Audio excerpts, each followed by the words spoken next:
নমস্কার প্রিয় দর্শক বন্ধুরা, দেবী মহামায়া ত্রিপুরা সুন্দরী, যার সৌন্দর্য তিন লোককে মোহিত করে, যিনি ব্রহ্মা বিষ্ণু ও মহেশ্বরের ত্রিদেব শক্তির রূপ। আজ আমরা জানব সেই অলৌকিক দেবীর ইতিহাস, ত্রিপুরা সুন্দরী মার কাহিনী। ত্রিপুরা সুন্দরী দেবী হলেন শক্তির তৃতীয় রূপ, যিনি মহা ত্রিপুরা সূত্রে বর্ণিত। ত্রিপুরে স্থিতা সুন্দরী, সর্বলোকে মোহনকারী। তিনটি পুর অর্থাৎ ব্রহ্মা বিষ্ণু ও মহেশ্বরের জগৎ, এই তিন জগৎকে একত্রে নিয়ন্ত্রণ করেন ত্রিপুরা সুন্দরী, তাই তার নাম ত্রিপুরা সুন্দরী। তিন জগতের রমণী তিনি হলেন শ্রীবিদ্যাতন্ত্রের অধিষ্ঠাত্রী দেবী, যাকে বলা হয় রাজরাজেশ্বরী। ললিতা দেবী অর্থাৎ শ্রীচক্রের অধিষ্ঠাত্রী শক্তি। দেবীর উৎপত্তি কাহিনী। পুরাণ অনুসারে দেবী দুর্গার 10 মহাবিদ্যার মধ্যে অন্যতম হলেন ত্রিপুরা সুন্দরী। যখন শিব ও শক্তির মিলনে সৃষ্টি হয়েছিল সৃষ্টির শক্তি, সেই শক্তি 3 ভাগে বিভক্ত হয়। একজন সৃষ্টি করেন, একজন পালন করেন, আর একজন সংহার করেন।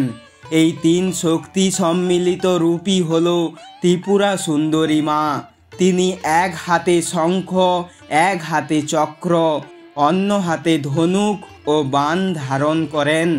তার চোখে শান্তি, কিন্তু চোখে অমর শক্তির দীপ্তি। ত্রিপুরা সুন্দরী মন্দির ত্রিপুরা রাজ্যের উদয়পুর শহরে অবস্থিত ত্রিপুরা সুন্দরীর মন্দির, যা 51 শক্তিপীঠের মধ্যে একটি। এখানেই নাকি সতী দেবীর ডান পা পতিত হয়েছিল। মন্দিরটি ত্রিভুজাকৃতির, তাই একে বলা হয় ত্রিকোণ মন্দির।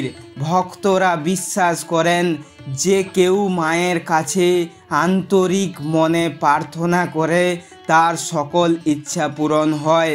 বিশেষ করে দীপাবলি ও দুর্গা পূজার সময় মন্দিরে লক্ষ লক্ষ ভক্ত আসে, আর সেই দীপান্বিতা মহোৎসব হয়, যা অতি পবিত্র বলে গণ্য। লোকমুখে প্রচলিত ত্রিপুরা সুন্দরী দেবীর অলৌকিক কাহিনী। লোকমুখে প্রচলিত আছে, একবার একজন রাজার স্বপ্নে মা ত্রিপুরা সুন্দরী এসে বলেন, আমাকে পাহাড়ের চূড়ায় নয়, ভূমির বুকে স্থাপন করো। রাজার জাগ্রত হয়ে সেই নির্দেশ মেনে বর্তমান স্থানে মন্দির প্রতিষ্ঠা করেন।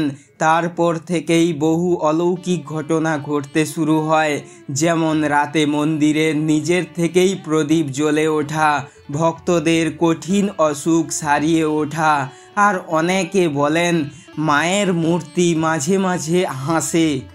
দেবীর উপাসনা ও মন্ত্র। ত্রিপুরা সুন্দরী দেবীর উপাসনায় মূল মন্ত্র হল শ্রীং হিং ক্লিং আইম স্বাহা। শ্রীং হিং ক্লিং আইম স্বাহা। শ্রীং হিং ক্লিং আইম স্বাহা।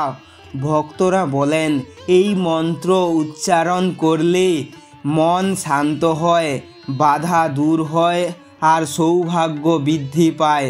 দেবীর পূজাতে সাধারণত লাল ফুল, সিঁদুর, চন্দন ও লাল বস্ত্র অর্পণ করা হয়। পুজোর শেষে ভক্তরা বলেন, জয় রাজরাজেশ্বরী ত্রিপুরা সুন্দরী মা। ত্রিপুরা সুন্দরী দেবী আমাদের শেখান সত্য, সৌন্দর্য ও শক্তির একাত্মা। যে মন নিষ্পাপ তার জীবনে মা সৌন্দর্যের রূপে আবির্ভূত হন। তাই আজও ত্রিপুরার মাটিতে প্রতি প্রাতে সূর্যের আলোয় উজ্জ্বল হয়ে ওঠা মা ত্রিপুরা সুন্দরীর মন্দির শক্তির চিরন্তন প্রতীক হয়ে। প্রিয় দর্শক বন্ধুরা, যদি গল্পটি তোমাদের হৃদয় ছুঁয়ে যায় তাহলে লাইক, শেয়ার, সাবস্ক্রাইব করতে ভুলবেন না। আর কমেন্টে লিখুন, আপনি কি কখনো ত্রিপুরা সুন্দরীর মন্দিরে গিয়েছেন? জয় রাজরাজেশ্বরী মা, জয় রাজরাজেশ্বরী মা, ত্রিপুরা সুন্দরী মার জয়, ত্রিপুরা সুন্দরী মার জয়, ত্রিপুরা সুন্দরী মার জয়। কমেন্টে লিখে জানান আপনার মতামত। ধন্যবাদ সবাইকে। ভালো থাকুন, সুস্থ থাকুন। রাধে রাধে।